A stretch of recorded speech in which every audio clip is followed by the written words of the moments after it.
किशोरी जी। आप बाजू की तालियों की गड़गड़ाहट बिल्कुल बताने चाहिए कि आज का आनंद और उत्सव बिल्कुल महोत्सव में बदलने वाला है। क्या बात है, बहुत बढ़िया। तेज वाकई में वो चमक, वो ज्योति सुश्री जया किशोरी जी, जिनके मुख से आज हम सभी के लिए हर्ष की बात है, खुशी की बात है कि आज उनको सुनने का और देखने का मौका मिला है। बाकी में आज सभी के मन में जो प्रश्न है, जिज्ञासाएं हैं, महेश गोयल जी हमारे अतिरिक्त मेला प्रभारी पुष्पों का निवारण है। और बिल्कुल विजयश्री रंगमंच पर उपस्थित सुश्री जया किशोरी जी। और बिल्कुल आज उत्सव जो है महोत्सव में बदलने वाला है। सभी से मैं निवेदन करूंगा कि प्लीज आप सभी अपने अपने सीट पर विराजमान हो जाइए। बताइए अब वही जो हमारी परंपरा है, आदरणीय अशोक कुमार। और ये स्वागत और सत्कार की बेला हमारी भारतीय संस्कृति के अनुरूप हमारी राजस्थान की लेखाधिकारी जी के द्वारा हमारे और साथ ही में मेला समिति सदस्य विजय लक्ष्मी प्रजापति जी के द्वारा पुष्प गुच्छ भेंट कर। ये डन।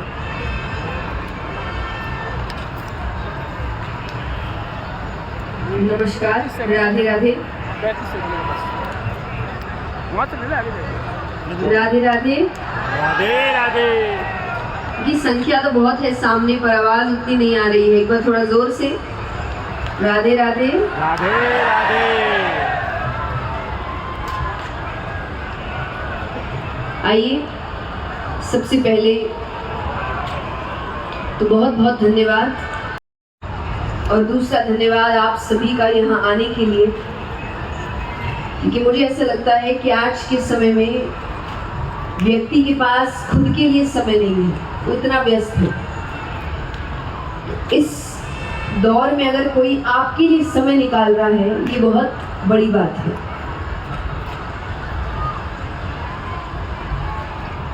आइए काम करते हैं। नारायण है सही बुद्धि, स्थिरता, ज्ञान, विवेक, और लक्ष्मी है वैभव, ऐश्वर्य, धन। ये दोनों का जब मेल होगा तब जाके एक आध्यात्मिक जीवन है। हाँ कि ना? और मेरे हिसाब से यहाँ कई होंगे जिनको धन इतना बुरा नहीं लगता। बुरा उनको बस तभी लगता है जब कोई और कमा रहा है। ये सुनो, हम कमाए तो मेहनत का, कोई और कमाए तो चोरी का। कई बार लोग हमसे आकर कहते हैं कि आपके तो मजे हैं, और मेरी एक आदत है, मैं कभी भी इन चीजों को नकारती नहीं।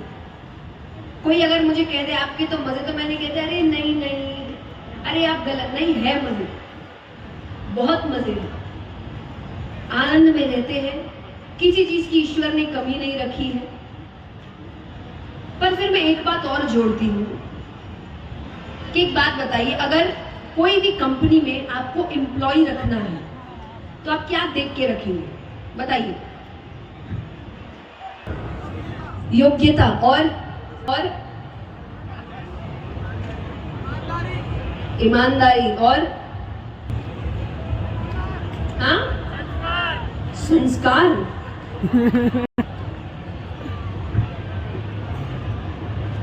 संस्कार कौन देख रहा है भाई? कौन सी कंपनी है? देखो, ऐसी पदवी पर आकर इन्होंने ये गलती कर दी। अरे कैसे ना करें? आज आप किसी को ऐसे पद पर बैठा रहे हो जहां आपने उसको भगवान का दर्जा दे दिया, उसकी बुद्धि कैसे खराब नहीं होगी? बताओ। आज आपको मान लो लाखों की संख्या में कोई बोल रहा है कि आप ईश्वर है, ईश्वर है, आप ईश्वर है, आपको एक बार तो लगेगा ना कि वो एक पिक्चर का डायलॉग है ना, हाँ, कभी कभी लगता है कि अपनिच भगवान है। ये फीलिंग कौन डाल रहा है उनके अंदर? आप डाल रहे हैं ना? क्यों डाल रहे हो? और शायद ईश्वर को पता था कि इंसान की हरकतें ऐसी है, तो अगर सच में शास्त्र पढ़ेंगे तो श्रीमद् भागवत साफ साफ बताता है कि भगवान बता रहे हैं मेरे 24 अवतार ही हैं, यही घूम घूम के आएंगे। क्योंकि भगवान को पता था ये तो हर किसी को मेरा अवतार बना देंगे। मत करो, श्रद्धा रखिए, भक्ति रखिए, सम्मान करिए, ईश्वर मत बनाइए।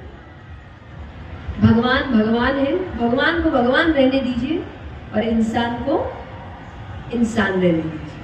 तब आप देखिए आप ईश्वर से कितने जल्दी करीब चले जाते हैं। पर हम रास्ता भटक जाते हैं, ईश्वर के पास जाते जाते जाते जाते इंसान की ओर मुड़ जाते हैं। हाँ कि ना? गुरु की फोटो घर में बड़ी होने लग जाती है, भगवान की जगह गुरु का नाम जप होने लग जाता है। कहाँ ईश्वर मिलेंगे आपको? तो ये इतनी छोटी छोटी चीजें हैं जो आपके जीवन में बहुत बड़ा बदलाव लेकर आती है। तो आपको समझना है कि एक बैलेंस बनाने से ही आपके सारे काम बने। ये सुनो, सब करो, बस एक चीज सोचते हुए करो, ईश्वर को कैसा लगेगा। और दूसरा, एक निवेदन सभी से, और ये बहुत अच्छी बात है, पिछले 7-8 साल में सीखा है अपने जीवन में। जब तक, ध्यान से सुन रहे आप, चाहे तो आप रिकॉर्ड भी कर सकते हैं, बहुत अच्छी बात है, आपका जीवन बदल देगी ये बात। All set? बोलूं? मन की बात हमको क्यों नहीं बता रहे? कैसे बताएंगे? आप है ही नहीं, तो वो रहना जरूरी है। दूसरा, ईश्वर। आप अधिकतर घरों में जाइए, जितने आपको 60 से ऊपर के लोग मिलेंगे ना, सब रामायण भागवत गीता जी खोल कर बैठे। ये सुनो, है ना? जितने घर के बूढ़े हैं सब शास्त्र पढ़ रहे हैं। और मुझे लगता है अब पढ़ के क्या करोगे? शास्त्र आपको क्या सिखाते हैं बताइए? शास्त्रों से आप क्या सीखते? देखिए, जिसने मेरी कथा सुनी है उसको पता है कि मुझे अकेले बात करने की आदत नहीं है। तो ये सवाल जवाब तो चलता रहेगा और आपको जवाब देना पड़ेगा। शास्त्र क्यों पढ़ते हैं? क्या सीखते हैं उसमें से? तो 35 अब हो चुके हैं लेकिन फिर भी खुद को युवा ही समझ रहे हैं। यहाँ कितने ऐसे हैं 35 अब? हाथ उठाना। तो आपको लग रहा है आप अभी भी युवा हैं? ये सुनो, हाँ कि ना? हाँ? और जिन्होंने ना कहा, क्यों? युवा का मतलब क्या होता है? देखिए, हमने ना वो एक अलग शब्द है, उसको कहते हैं जवानी।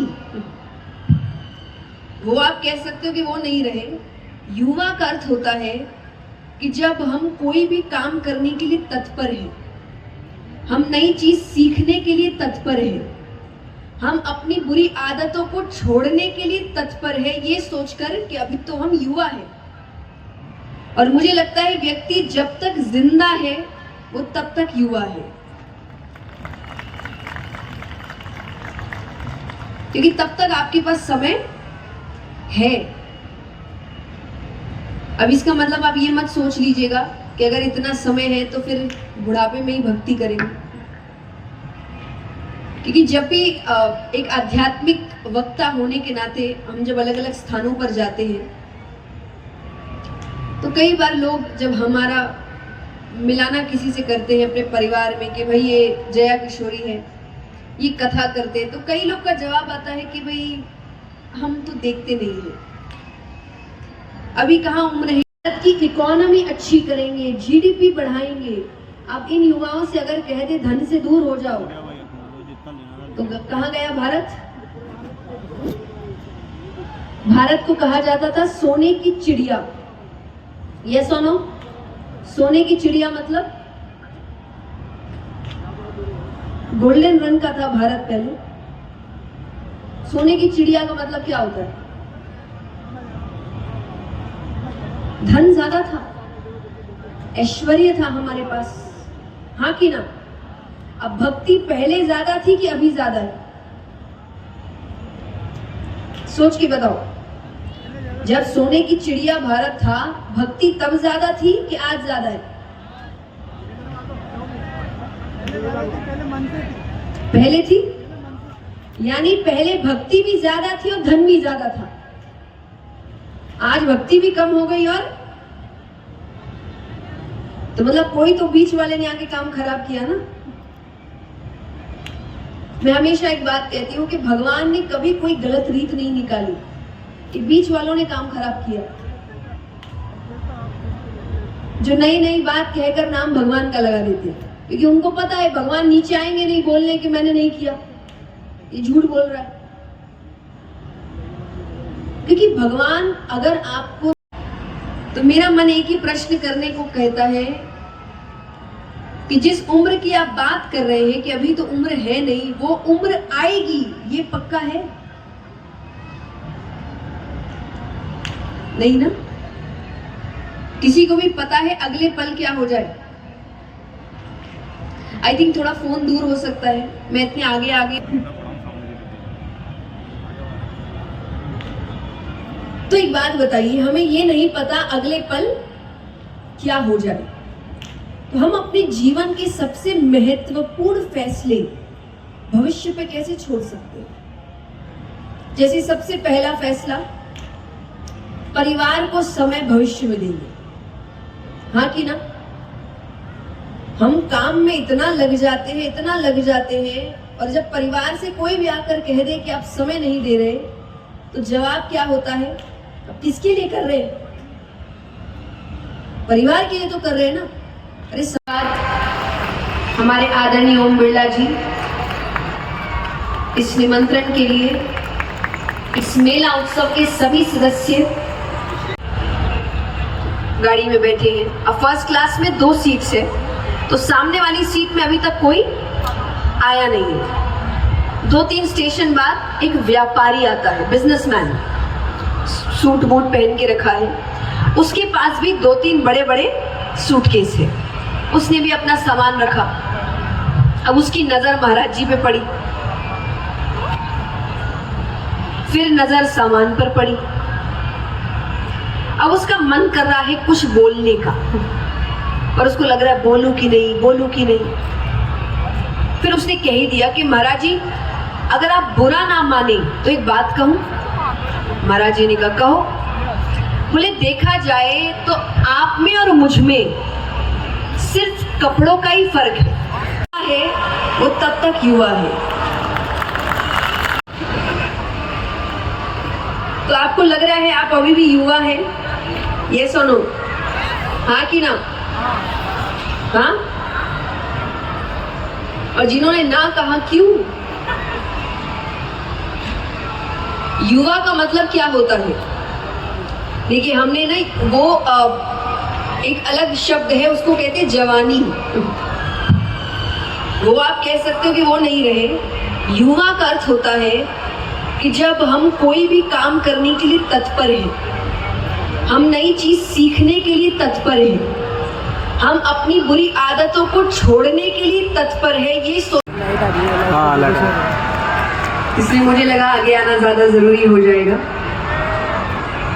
तो बहुत बहुत धन्यवाद। और आपकी संख्या को देखकर मुझे लग रहा है कि आपको अगली बार कथा करानी चाहिए। तो हम आज आए हैं मोटिवेशनल सेशन के लिए। कई होंगे जिनके मन में इच्छा होगी क्या बात कर रहे हैं, हम तो भजन का इंतजार कर रहे थे। पर कोई ना, आइए। यहाँ अधिकतर युवा आए हैं, कई मुझे मिड युवा भी लग रहे हैं। मिड युवा का मतलब समझते हैं ना? तो 35 अब हो चुके हैं, लेकिन फिर भी खुद को युवा ही समझ रहे हैं।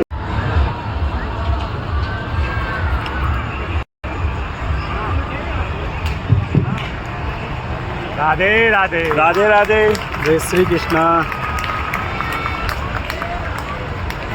हेलो।